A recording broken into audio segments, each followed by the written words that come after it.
Darkness to the top. Jeff Hardy wasn't on this show, but he'll be here in a couple of weeks. But will I be watching in a couple of weeks? Who knows? 2 years ago, we watched the inaugural episode of TNA Impact, the 4th of June 2004. 2 years later, near the 2 year anniversary of TNA at this point, Big Stevie is here to review NWA TNA Impact results from the 11th of June 2004. We've got commentators Mike Tenay and Don West, and you know why I'm doing this? Well, why I just picked this show.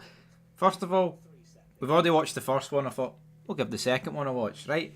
But I paid $9.99 for the TNA Impact Plus, and I need to get money at it. So here we go. The show kicked off. There was a tribute for the late Ronald Reagan. Obviously Ronald Reagan sadly passed away around this time in 2004, so RIP to Ronald Reagan. We then got a highlight package was shown of AJ Styles, I am returning to the X Division. Now at this point in TNA, you were getting pay-per-views every Wednesday. Don West doing his best on commentary. Oh, TNA, man, you don't have to pay $50, $30 or $40. You can get it for $10. Come on, guys, less than $10, $9.99. And this past Wednesday, Styles defeated Kazarian. Now Kazarian will actually, AJ Styles will be defending the the X Division title today in a rematch against Frankie Kazarian. Then got a promo package. We're at Soundstage 21 at the Universal Studios. I mean, a little bit pathetic. I mean, Soundstage 21, it's not quite the Silver Dome, brother, or the Super Dome, or whatever, man. You know, the fucking Madison Square Garden. No, Soundstage 21 at Universal Studios sounds a wee bit pish, if you're telling me myself. We then got Kid Cash versus the Amazing Red. This one had a 10-minute time limit, which they pointed out. It wouldn't even end in a draw. If it did end, if the match hit the 10 minutes, what they would do is the judges would hold up placards and determine who had won the match. Thankfully, it didn't get to that point. I mean, the Amazing Red never really rated Kid Cash all that much, but he is better than the Amazing Red. He picks up the victory here with a big spike pile driver. 1, 2, 3. Kid Cash defeats TAR, which is the Amazing Red, brother. Up next, though, it will be AJ Styles defending the X Division title against Frankie Kazarian. We then got a video package showing the ongoing feud between Team NWA and Team Canada. Now, Team International, Team International and Team NWA are two different teams, but we are just off the back in 2006. We're watching it TNA in 2006. Check out the reviews, please. Right, but it's like this to me. Like it feels like the same kind of gimmick. Like Team Canada just disbanded a couple of weeks ago in 2006, but here it's just the same old shit. You know, Eric Young, Scott D'Amore. It's just all a bit tiresome, to be brutally honest. But yeah, anyway, we'll get to that later on. We then cut backstage. We've got Dusty Rhodes. Let me tell you something, player. Yeah, I'm son of a plumber.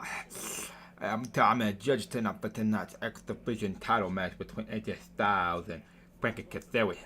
Out comes Vince Russo. He's like, right, Rhodes, sorry, I have a problem and I need your help, bro. I didn't want you to come to this, bro, but I need your help, bro. X Division Championship match up next. We've got AJ Styles versus Frankie Kazarian. This one has got a 30-minute time limit. Considering the fact the show is 42 minutes, something tells me this match ain't going to go half an hour. But, this is AJ Styles 2004. Guy's young. Guy's way more athletic than he is now. Kazarian knows his way around a match. This was a good match, right? Can't fault it, can't dispute it. I enjoyed this match. Some good counters, some good moves to the outside. AJ Styles hits the Styles Clash after countering the crucifix. 1, 2, 3. Good night. AJ Styles is your new champion. Out comes Kid Cash and Dallas. They start hitting AJ Styles. Dallas hits a big, massive powerbomb on Styles, and that is the match that we will be getting on Wednesday. So yeah, you're looking forward to that. Backstage, we've got David Young trying to pump himself up for his match as he's taking on Free Live Crew with the Naturals. Yeah, apparently though, on Wednesday as well, we've got America's Most Wanted will be defending the NWA tag titles against Abyss and Monty Brown. Team Canada will battle Team NWA in a flag match, and AJ Styles will be taking on Dallas. Now, Mike Tenay and Don West, especially Don West, is going off his head here, just screaming, going ballistic, talking about how this is great and that you don't need to pay $50, you can pay $10. Yeah, guy was trying his best, man, trying his absolute best to put this over, and it was delivering. We then saw a video package of Jeff Jarrett's speech from Wednesday, and then numerous highlights of his history in TNA, which has only been 2 years, but here, history nonetheless. So, fair play, Jeff Jarrett. You know what I mean? Fair play to Jeff Jarrett here, going absolutely ballistic. But the reality is, it doesn't really matter what year you click on in the early to mid 2000s in TNA. You're getting Jeff Jarrett, and if you don't like it, fuck off. Up next, Free Live Crew versus the Naturals and David Young. Free Live Crew win. Out comes Jeff Jarrett. Da-na-na, da-na. He's like, right, you all said I would never be the NWA World Heavyweight Champion. I did it. You said I would never be King of the Mountain. I did it. Then he's like, right, this Wednesday, then out comes Dusty Rhodes. Dusty's like, let me tell you something, player. I want to talk to the King of the Mountain. I spoke with Vince Russo earlier. He got a problem with you, Jarrett. So on June 23rd, you're going to be defending that title against Ron the 12 Killings. And Ron the 12 Killings is just a man. He's not a black man. You remember that, truth. So yeah, he makes that match official. Brilliant. Fantastic. June 23rd.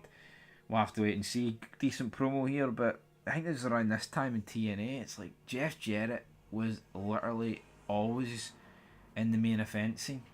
And I like Jeff Jarrett, but it's weird when WWE had their own reign of terror. I mean, yeah, by this point Benoit won the belt, but the reign of terror is not long in the rear view mirror. And for TNA to create their own with Jeff Jarrett just didn't really seem to make a lot of sense for me. And we then got a video hyping up D'Lo Brown's return to TNA. You went down with the Brown. That was pretty funny. We got Monty Brown taking on Sonny Sayaki. Monty Brown hits him with the points. 1, 2, 3. I love the points. Honestly, Monty Brown has to be one of the biggest fumbles in well, I was going to say modern wrestling. I mean, it was like, this is like 2 decades ago, which is scary, but yeah, man, this guy could have went to the very top if they just gave him like a manager or something, but no, didn't do that. We got then a video package hyping up AJ versus Dallas for Wednesday night on pay-per-view. Then we got a recap of what Raven's done in TNA so far, but then it was time for our main event. Team Canada versus Team Mexico. It consisted of Williams, Rude and Eric Young taking on Mr. Aguila, Heavy Metal and Ambizo Negro. So Mr. Aguila? Is that Mr. What do you call him? I don't even know. Either or. Death Valley Driver. 1, 2, 3. Scott D'Amore gets involved. Rude hit Heavy Metals on his shoulders. Boom. The Death Valley Driver. 1, 2, 3. They win. Out comes Team NWA. Kind of get like a big brawl here to end the show. And they're screaming, oh, what's going to happen? What's going to happen? Is Sabu going to answer Raven's challenges? Even though they both trained under the Iron Sheik and they're never supposed to wrestle, are they going to wrestle?